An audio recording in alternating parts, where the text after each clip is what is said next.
ഒരറിവും ചെറുതല്ല മക്കളെ, ഇതൊക്കെ വലിയ അറിവാ, കിട്ടുമ്പോഴേ കിട്ടുള്ളൂ. ഒന്ന് കേട്ടോ. തോട്ടത്തിൽ വന്നിരിക്കോ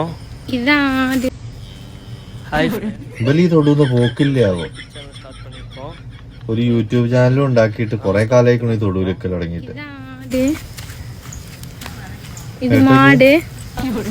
ആരാ നിങ്ങൾക്ക് ഇതൊക്കെ പറഞ്ഞു തരിക? അത് ആടാണ്, മറ്റേത് മാടാണ്, തെങ്ങാണ്.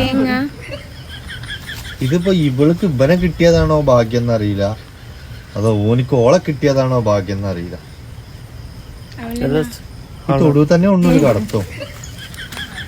ഇത് മാട്, അത് മരം, കല്യാണം കഴിഞ്ഞൊരു യൂട്യൂബ് ചാനൽ ഉണ്ടാക്കിയതാ. ആരാ ഉണ്ടാക്കി കൊടുത്തതെന്നും അറിയില്ല, ഇനി സ്ത്രീധനായിട്ട് ചാനലാ കൊടുത്തതെന്നും അറിയില്ല. ഓൻ എന്തിയാ പറഞ്ഞ അതേമാതിരി മൈക്കിൽ കൂടെ പറഞ്ഞ സ്പീക്കർ കൂടെ കേക്കണ മാതിരി ഇടക്കിടക്ക് ഇങ്ങനെ നോക്കണുണ്ടോ? ശരി മക്കളെ, ഞങ്ങൾക്കൊക്കെ പാഠം പഠിഞ്ഞു. എന്നാ ആയിക്കോട്ടെ, ഞങ്ങൾക്കൊക്കെ മനസ്സിലായി, പാടമൊക്കെ പഠിഞ്ഞു.